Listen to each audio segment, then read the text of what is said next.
भवति सा यदा उत्पन्नेति तदा लोके सान्निध्याशभिधीयते। శ్రీదేవి శరన్నవరాత్రోత్సవములలో భాగంగా ఏడుపాయల వనదుర్గాదేవి మహాచండీ రూపంలో భక్తులకు దర్శనమిస్తుంది. దేవతల కార్య సిద్ధి, దుష్ట శిక్షణ, శిష్ట రక్షణ కొరకు మహాకాళి, మహాలక్ష్మి, మహాసరస్వతి త్రిశక్తి స్వరూపిణిగా మహాచండీ అమ్మవారు ఉద్భవించింది. మహాచండీలో సకల దేవతలు ఉన్నారు.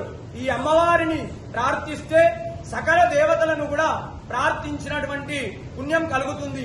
అదేవిధంగా ఈ అమ్మవారి అనుగ్రహం వల్ల ధనము, విద్య, అదేవిధంగా సంపద కలిగి శత్రువులు కూడా మిత్రులుగా మారుతారు. అదేవిధంగా అమ్మవారిని దర్శించుకోవడం వల్ల సకలమైనటువంటి కోరికలు కూడా కలిగి సిద్ధి పొంది విజయాన్ని పొందుతారు. వనదుర్గా భవాని మాతా